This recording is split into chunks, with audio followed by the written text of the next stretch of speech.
Alors, c'est le moment pour nous d'ouvrir la parole de Dieu. Et ce matin, donc, comme je vous l'ai annoncé tout à l'heure, je vous invite à l'ouvrir dans le livre du prophète Agée. Nous allons prendre quelques dimanches à regarder ce petit prophète de l'Ancien Testament, petit pas dans le sens péjoratif, petit par la classification entre les grands et les petits prophètes. Nous allons regarder donc ce prophète dans la perspective de l'Évangile, comme je l'ai annoncé tout à l'heure, et voir à quel point ce prophète, comme les autres d'ailleurs, nous pointe vers l'Évangile de Jésus-Christ et nous annonce des temps meilleurs après un temps de secousse. Alors on va voir au cours des dimanches ce qu'il veut dire ici, mais nous faisons lecture ce matin dans le livre du prophète Agée au chapitre 1er et nous faisons lecture des 8 premiers versets. Nous faisons la lecture de la parole de Dieu. La 2e année du roi Darius, le 6e mois, le 1er jour du mois, la parole de l'Éternel fut adressée par l'intermédiaire du prophète Agée à Zorobabel, fils de Shealtiel, gouverneur de Juda, et à Josué, fils de Yehotzadak, le souverain sacrificateur, en ces mots. Ainsi parle l'Éternel des armées. Ce peuple dit, le temps n'est pas venu, le temps où la maison de l'Éternel doit être rebâtie. Alors la parole de l'Éternel leur fut adressée par l'intermédiaire du prophète Agée, en ces mots. Est-ce le temps pour vous d'habiter vos demeures lambrissées quand cette maison est en ruine? Ainsi parle maintenant l'Éternel des armées. Réfléchissez à votre conduite. Vous avez beaucoup semé et vous rapportez peu. Vous mangez sans être rassasiés. Vous buvez, mais pas à votre soûl. Vous êtes vêtus sans avoir chaud. Le salarié reçoit son salaire dans un sac percé. Ainsi parle l'Éternel des armées. Réfléchissez à votre conduite. Montez sur la montagne. Apportez du bois et bâtissez la maison. J'y prendrai plaisir et je la glorifierai, dit l'Éternel. Jusqu'ici, la lecture de la parole de Dieu. Seigneur, nous nous plaçons à l'écoute de ta parole. Et Seigneur, nous voulons avoir dans nos cœurs la pensée et la parole du jeune Samuel et dire, parle Seigneur, ton serviteur écoute. Amen.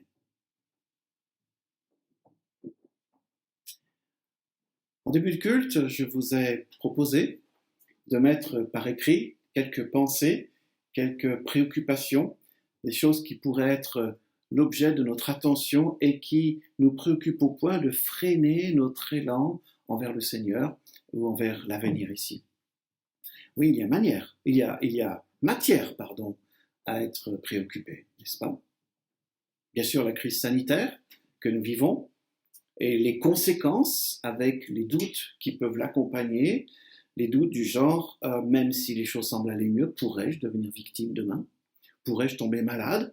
On pense à nos proches, on pense à ceux qui sont atteints, qui ont été atteints. Et bien sûr, la crise sanitaire nous mène aussi à la réalité du confinement qui a changé nos plans et qui perturbe des plans que nous pourrions avoir pour demain, qui a provoqué des états d'âme par rapport à ce que nous pouvons vivre dans le quotidien, dans notre confinement. Et les questions de l'avenir, y aura-t-il une autre vague? Que va-t-il se passer sur le plan économique? Tout le monde parle d'une crise qui va suivre. Perte de travail ou manque de travail, manque de clientèle pour ceux qui sont touchés par cela, risque ou alors aussi de ne pas être payé pour le travail fourni, de ne pas avoir les revenus qui devraient venir ou trop de travail. Tout ceci peut nous poser des doutes sur les lendemains de la crise, également quand on voit les risques très forts, en France en tout cas, de la crise qui va suivre sur le plan social, politique, même religieux. On voit des problématiques se poser ici. On sent que tout le monde est sur les dents et on se demande bien ce qui va se passer demain. Nous sommes entrés en plus dans cette crise, contrairement à d'autres pays du monde, nous y sommes rentrés après 3 années de déstabilisation et de fragilité. Nous avons vécu la période du terrorisme, suivi de la période des gilets jaunes, suivi des grèves massives, et on est rentré relativement affaibli, déstabilisé dans notre vie courante ici. Alors est-il possible que ce matin, nous ayons un certain nombre de préoccupations qui font que nous avons du mal à avancer et du mal à servir notre Seigneur. Nous allons aborder cela dans un instant, Mais avant de rentrer dans le vif du sujet, en tout cas dans cette question, la réponse à cette question, eh bien, nous devrions regarder un tout petit peu, un tout petit contexte tout d'abord sur la parole prophétique, d'une part, et puis sur le contexte d'Agé. Dans la parole prophétique, petit rappel, j'ai des choses déjà évoquées, mais c'est bon de les rappeler. Qu'est-ce qui fait qu'un prophète est crédible? Qu'est-ce qui fait que lorsqu'il parle, on peut l'écouter? Eh bien, la crédibilité repose sur le vrai des propos tenus. Combien il dit vrai? Et comment il dit vrai, par exemple, en donnant du sens à l'histoire. Quand le prophète parle de la part de Dieu, il va dire des choses qui vont donner du sens à l'histoire, mais également du sens aux événements du présent, et ainsi ils seront crédibles par rapport au sens donné. Le peuple va dire, mais ce qu'il dit semble vraiment pertinent par rapport à la situation, et évidemment on connaît les prophètes pour le fait qu'ils annoncent des choses qui vont se passer et qui doivent être des choses vérifiables. Donc il y a souvent des annonces par rapport à un futur relativement proche, et parce que la parole du prophète va être crédible par rapport à des choses dites sur le passé, le présent et un avenir proche, vérifiable, eh bien le prophète va également souvent annoncer des choses sur du plus long terme, et entre autres, l'ensemble des prophéties annoncent d'une façon ou d'une autre la venue de Jésus-Christ, du Messie, l'annonce de l'Évangile, et parfois même annoncent des choses encore plus lointaines. Alors intéressant de rappeler ces choses parce que avec Agé, eh bien on est en plein dedans. Le prophète Agé revient sur des faits de l'histoire récente.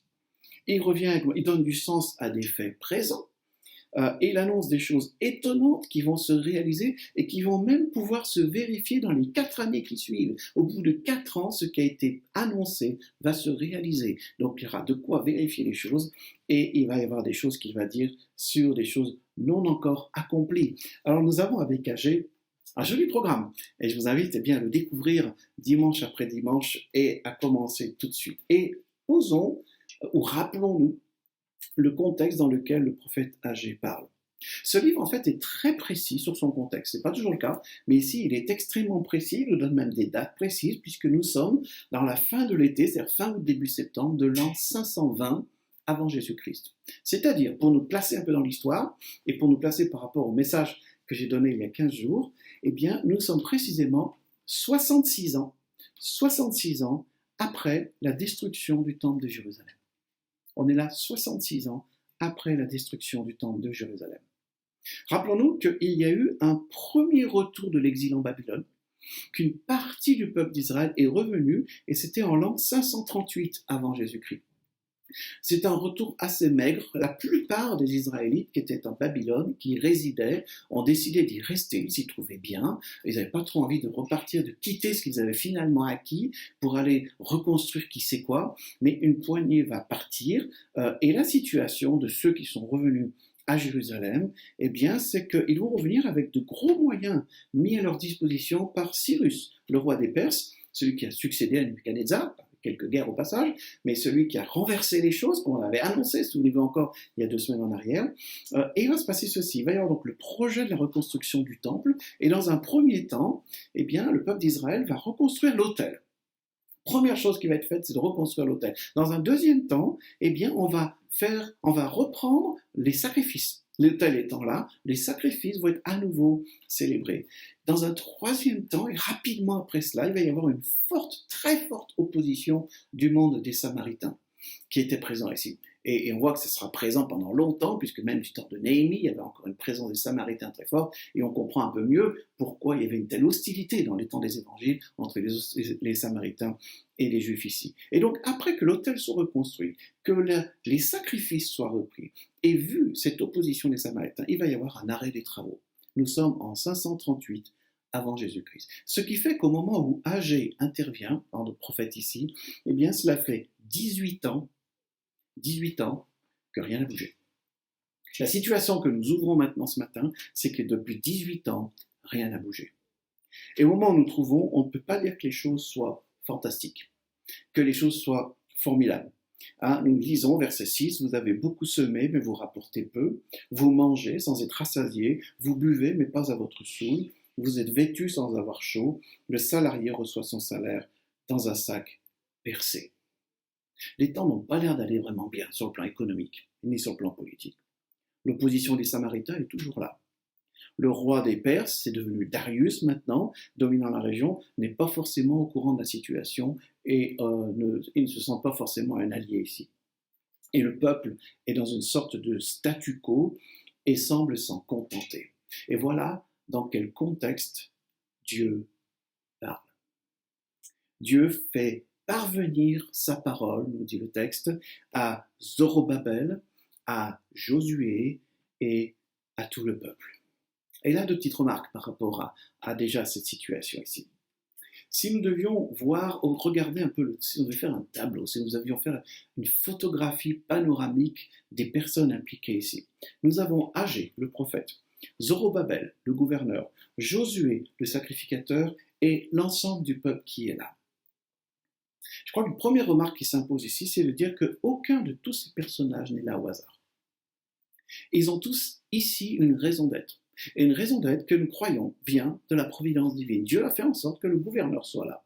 Il a fait en sorte que le sacrificateur soit là. Il a fait en sorte que le prophète intervienne ici. Et le peuple qui interfère avec tout ça ne sont pas là pour hasard. Ils sont tous là à leur juste place, j'ai envie de dire. Ils sont tous là à leur juste place dans le cadre de la providence divine. Mais ce n'est pas parce qu'ils sont à leur juste place qu'ils sont en train de remplir le mandat qu'il leur est donné correctement. Et nous voyons là qu'en fait, ils ne sont pas tous en train d'occuper et de remplir le mandat qui est le leur.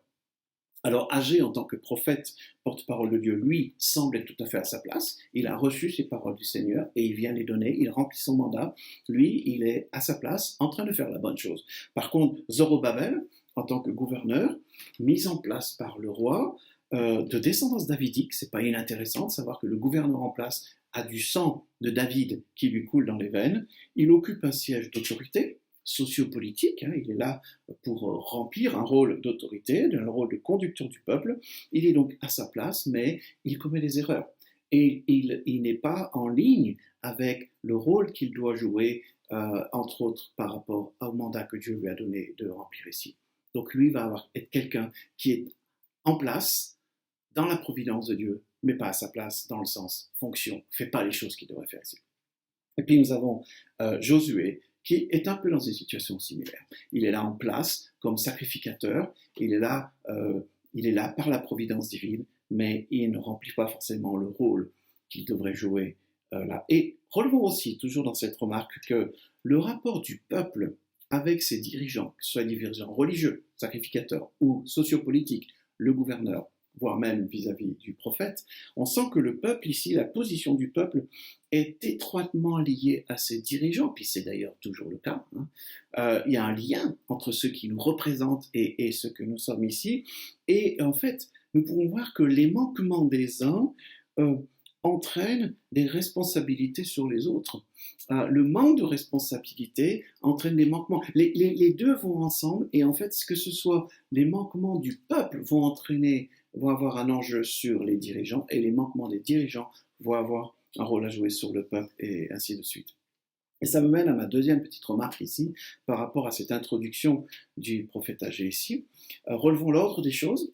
Il est question donc dans la deuxième année du roi Darius, 6e mois, la parole fut adressée par l'intermédiaire du prophète Agé à Zorobabel, gouverneur, à Josué, souverain sacrificateur, et au peuple. Il y a un ordre ici qui est donné, et Dieu parle avant tout à ceux qui ont un rôle de responsabilité auprès du peuple, au gouverneur, au sacrificateur, pour ensuite parler au peuple. Et ainsi, nous voyons que ce soit le roi, qui est le représentant du roi, le gouverneur, ou le prophète, ou le sacrificateur, dans leur rôle vis-à-vis du peuple, que ce soit de parler de la part de Dieu au peuple, ou de conduire le peuple, ou de représenter le peuple vis-à-vis de Dieu ici, tous sont redevables devant Dieu, et tous sont appelés à prendre pleinement la mesure de la place qui est la leur, la mesure de leur vocation. Alors Dieu parle, fait parvenir sa parole à Zorobabel, à Josué et à tout le peuple. Et quel est le message que Dieu donne? Premièrement, le message que Dieu donne, c'est qu'il fait un constat et une analyse de la situation. Ainsi parle l'Éternel des armées, ce peuple dit, le temps n'est pas venu, le temps où la maison de l'Éternel doit être rebâtie. Dieu commence à parler du fait, il fait parler le peuple, il est en train de dire, voilà ce que vous dites. Voilà ce que vous êtes en train de dire ici. Vous êtes en train de dire, Seigneur, c'est pas le moment. S'il y a quelque chose à faire ici, c'est pas le moment. Ce n'est pas le moment de finir aujourd'hui, ce n'est pas le moment de se lancer dans des nouveaux travaux pour finir ce qui a été commencé, qui n'a jamais été poursuivi il y a 18 ans. C'est pas le moment, Seigneur. Ça, c'est ce que le peuple dit. Ce n'est pas le moment de finir ce qui avait été prévu de faire. Ce n'est pas le moment de finir non plus ce pourquoi Dieu avait pourvu. Dieu avait donné tout ce qu'il fallait pour la reconstruction de ce temple, ça n'a pas été fait, et le peuple est en train de dire, c'est pas le moment. C'est vraiment pas le moment.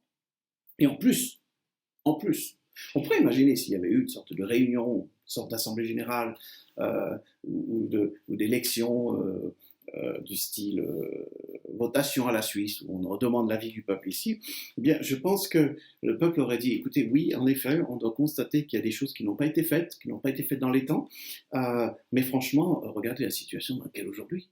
Regardez la situation économique dans laquelle nous sommes, la situation politique qui n'a pas beaucoup changé. Donc franchement, déjà, ça n'a pas été le moment avant, mais c'est encore moins maintenant. Et Dieu parle. Dieu commence à dire, voilà ce que vous dites. Maintenant, voilà ce que moi, Dieu, je vous dis. Premièrement, est-ce le temps pour vous d'habiter dans vos demeures lambrissées quand cette maison est en ruine? Dieu questionne le peuple. Voilà ce que vous dites. Et moi, je vous réponds, est-ce le temps pour vous de ne rien faire? Deuxièmement, ainsi parle l'Éternel des armées, réfléchissez à votre conduite. Il va le dire 2 fois. Réfléchissez à votre conduite. Est-ce le temps pour vous de rester comme vous êtes? Réfléchissez à votre conduite. Troisièmement, montez sur la montagne, apportez du bois et bâtissez la maison, et j'y prendrai plaisir, et je la glorifierai. Alors revenons un court instant sur ces propos. Est-ce le temps pour vous d'habiter vos demeures lambrissées quand cette maison est en ruine? On comprend bien que la façon dont la question est posée, la réponse est non. C'est pas le moment de vous dire c'est pas le moment. C'est pas le moment de rester là où vous êtes sans bouger. C'est pas le moment de tenir des propos comme quoi on ne devrait pas reprendre. Hein, la façon dont on pose la question ici, c'est que Dieu est en train de dire voilà ce que vous êtes en train de dire. Et moi je vous dis non. Non. Et je sais pas vous, mais je sais pas quel genre d'expérience les uns et les autres vous avez pu avoir dans le monde du travail, dans le monde autre. Moi j'ai une certaine nombre d'expériences où je me suis trouvé en porte-à-faux devant un patron, devant un parent, devant Dieu. Et quand j'entends ce type de non, je ne suis pas tellement à l'aise. Il y a un profond malaise qui se fait. Pour la petite histoire, je crois que j'ai déjà raconté, mais je la redis ici, quand j'ai travaillé, quand j'avais une vingtaine d'années, j'ai travaillé pour le déménagement d'une entreprise auprès le patron de cette entreprise était un monsieur, vraiment un grand homme, que je regrette beaucoup, qui n'est plus de ce monde maintenant. Je me souviens ce jour où nous étions chargés de travailler dans un sous-sol et l'électricien avait coupé l'électricité pour faire des travaux et nous nous retrouvions, j'étais un peu le chef de bande, on était 5-6 jeunes ici au travail et on était assis sur les escaliers, on se racontait des blagues et en fait ça faisait 1 heure qu'on était là et arrive le patron et il dit mais qu'est-ce que vous faites là? Et moi, comme porte-parole, un petit peu du reste du groupe ici, je dis, en fait, l'électricien était en train de faire des travaux, donc voilà, argument béton, on ne pouvait pas travailler parce que, voilà, on ne pouvait pas, quoi. Et donc, parfaitement tranquille dans ma conscience jusqu'au moment où le patron dit, mais vous aviez rien d'autre à faire? Et évidemment, au moment où il dit ça, on s'est souvenu qu'il y avait des quantités de choses qui avaient dû être faites et qu'on était tout simplement en train de se faire payer pour rien faire. Et ça m'a mis dans un profond malaise. Et ça, c'est une histoire qui n'est rien par rapport à d'autres récits que l'on pourrait connaître, où il y a un moment où on sent cette espèce de foudroiement qui nous dit « J'ai tenu un argument, j'ai tout faux. » Et là, je suis dévoilé dans mon cœur, devant mon Dieu. Et en plus, ce que le texte dit sans dire, c'est lorsque Dieu dit « Est-ce le temps pour vous d'habiter vos demeures lambrissées quand cette maison est en ruine ?» Il faut se rappeler que les lambris dont il est question, ce sont des matériaux qui étaient prévus pour le temple. Et comme le temple n'a pas pu être construit, ça n'a pas été perdu pour tout le monde. Les personnes qui sont là présentes ont récupéré ces matériaux, et ils en ont fait leur maison. Et maintenant, ils habitent dans des maisons qui sont décorées, qui sont richement arrangées avec des matériaux qui étaient faits pour le temple. Et quand Dieu dit, est-ce le temps pour vous d'habiter dans vos demeures lambrissées pendant que mon temple reste en ruine? Cela pose la question aussi de dire, qu'avez-vous fait de ce que je vous ai donné? Deuxième parole du Seigneur, maintenant, dit l'Éternel des armées, réfléchissez à votre conduite. Et comme je l'ai dit il y a un instant, il le dit 2 fois. Et quand Dieu dit les choses 2 fois et 2 fois de suite, et d'autant plus après un propos aussi sérieux qui peut vraiment complètement nous mettre en question sur de dire mais j'avais mon argument, je l'ai présenté, puis subitement je me rends compte que je suis absolument pas à ma juste place. Et d'entendre 2 fois de suite, réfléchissez à votre conduite, c'est qu'il faut peut-être sérieusement réfléchir à sa conduite ici. Ce qu'il faut comprendre ici, c'est l'idée de dire prenez en considération, prenez acte, faites le nécessaire par rapport à la situation dans laquelle vous êtes, considérez la voix de vos cœurs, le cœur étant le siège de la pensée, du raisonnement, des décisions, prenez acte de ce que vous êtes en train de décider et sur le terrain sur lequel vous vous trouvez, faites observation de la situation dans laquelle vous êtes et de l'état d'esprit dans lequel vous êtes. Je vous invite à sérieusement y réfléchir, dit Dieu. Et ainsi de voir qu'il dit cela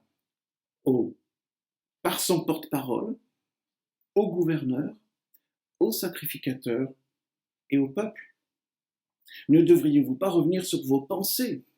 Ne devriez-vous pas revenir sur vos conclusions, sur votre histoire, sur votre attitude présente et regarder un peu où vous êtes?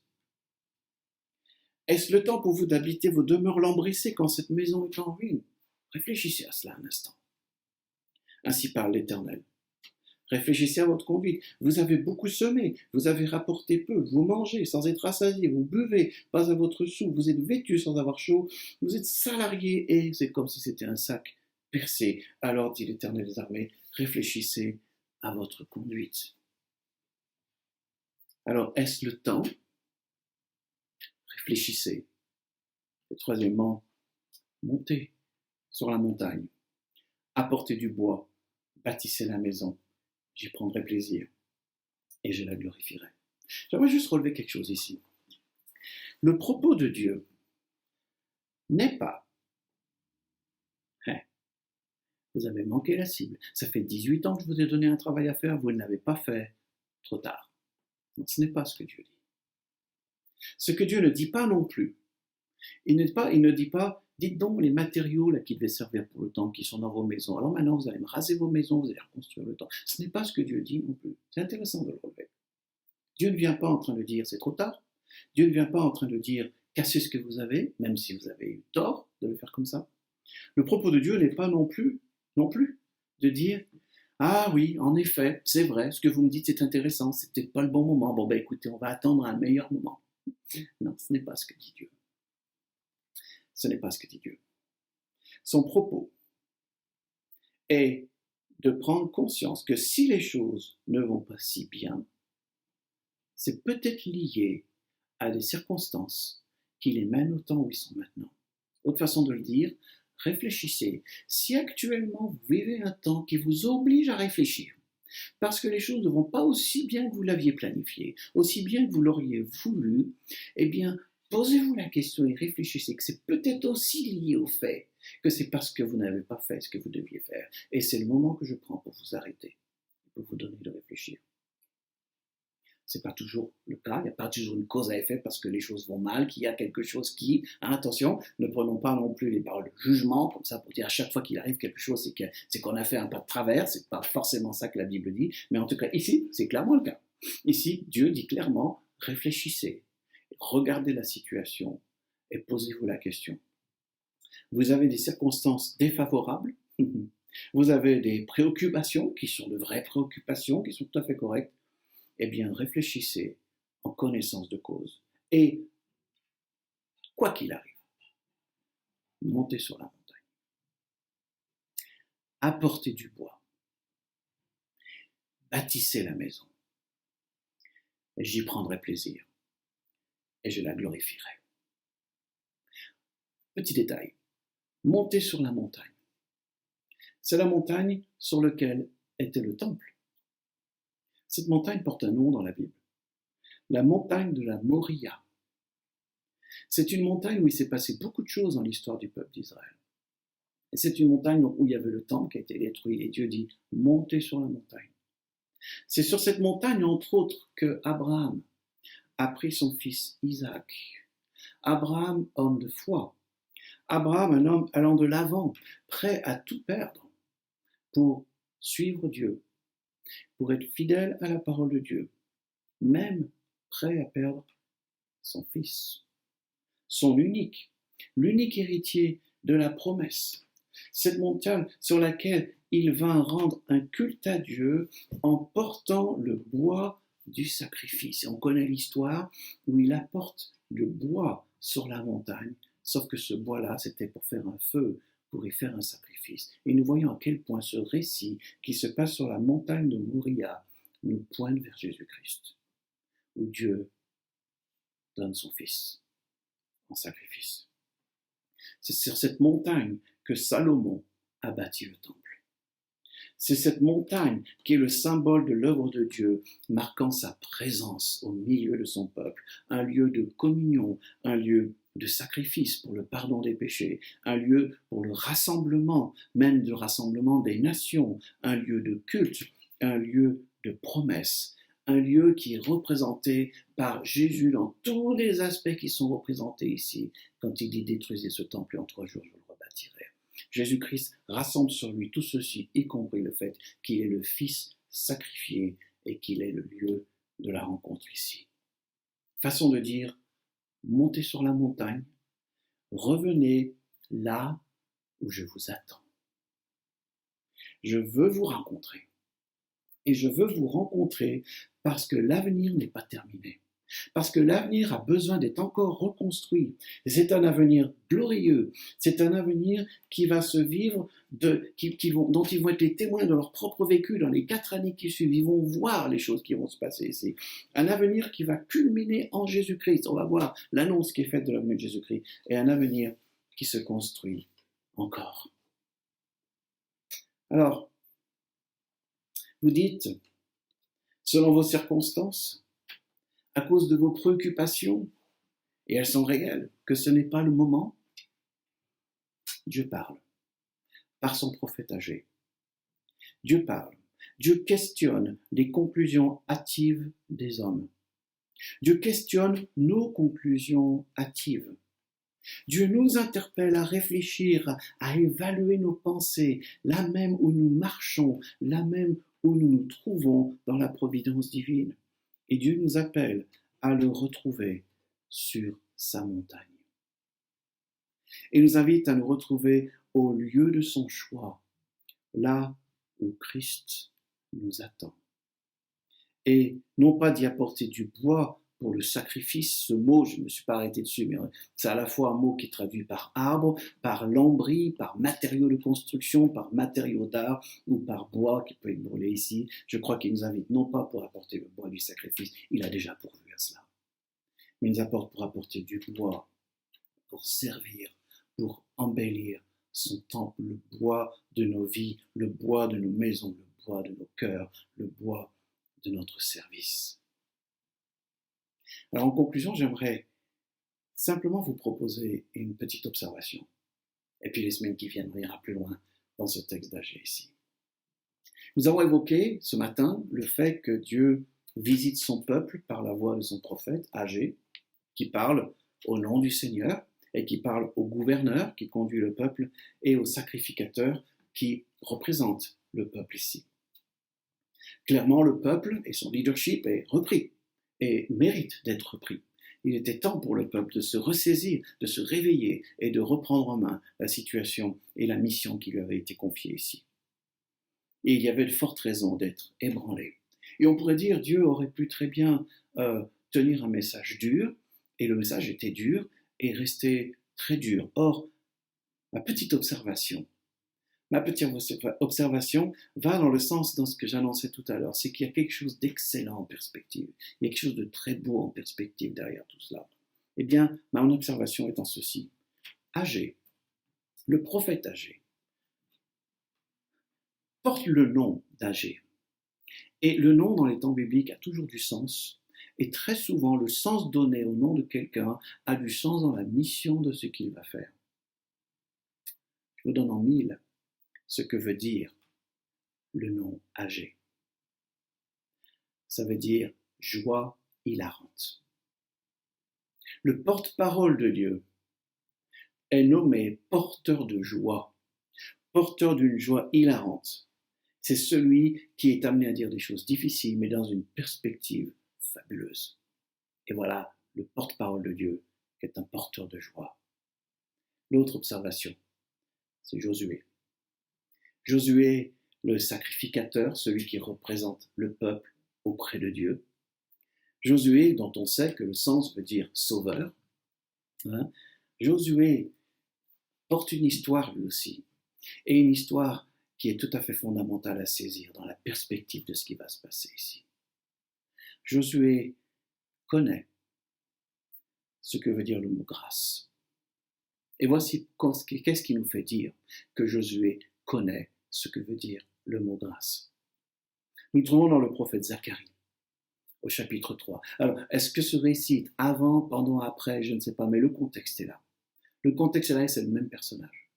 Et voici la description qui est faite, la vision qui est donnée. C'est Zacharie qui parle. Il me fit voir le souverain sacrificateur Josué, c'est lui, debout devant l'ange de l'Éternel, c'est Jésus, et Satan debout à sa droite pour l'accuser. Le tableau qui nous est donné ici, c'est que Josué est dans de mauvais draps. Josué est devant le conseil de Dieu, accusé par le diable. Ça veut dire que probablement Josué porte des responsabilités qui font que le diable se donne le droit de dire « Regarde ton prophète, regarde ton serviteur, regarde ton sacrificateur, il est indigne d'être où il est. » Et il l'accuse, et il l'accuse, et il l'accuse. Et l'Éternel dit à Satan que l'Éternel te réprime, Satan, que l'Éternel te réprime, lui qui a fait porter son choix sur Jérusalem. Dieu est en train de dire « Jérusalem, c'est mon choix. » Josué, c'est mon choix. Zorobabel, c'est mon choix. Agé, c'est mon choix. Le peuple qui est là, c'est mon choix. Et la mission que je leur confie, c'est pas ton business, c'est le mien. N'est-ce pas là un tison arraché du feu? Or, Zacharie me dit, Josué était couvert de vêtements sales et se tenait debout devant l'ange. Et celui-ci prenant la parole, Jésus, dit à ceux qui étaient devant lui, ôtez-lui les vêtements sales. Puis il lui dit, vois, je t'enlève ta faute pour te revêtir d'habits précieux. Je dis qu'on mette sur sa tête un turban pur, et ils mirent le turban pur sur sa tête, et ils lui mirent des vêtements, et l'ange de l'Éternel se tenait là. Ça me paraissait important de faire cette observation. Au moment où Dieu parle, il envoie un prophète qui est porteur de joie. Et il parle au travers d'un sacrificateur qui connaît ce que veut dire le mot grâce. Eh bien, c'est dans ce contexte que Dieu dit des choses difficiles, qui dans des circonstances et dans des éléments qui ne sont pas favorables du tout, que Dieu dit, levez-vous, réfléchissez à vos voies et montez sur la montagne. Je vous y attends. Alors, je ne sais pas quelles étaient vos préoccupations. Je connais les miennes, parce que je me suis prêté à l'exercice aussi. Je connais mes préoccupations, vous connaissez les vôtres, et chacun de nous ici se trouve devant nos préoccupations. Et ce que je vous propose, c'est de mettre ces préoccupations face à l'Évangile, face à la parole prophétique, qui nous donne des perspectives bonnes, belles et fabuleuses. Et de se dire, est-ce que les circonstances, est-ce que ce qui me préoccupe aujourd'hui va m'empêcher d'aller plus loin? Est-ce que je ne devrais pas écouter Dieu et le laisser travailler en moi pour que je reprenne la perspective? Est-ce le temps de ne pas bouger? Réfléchissons et présentons-nous auprès du Seigneur qui nous attend.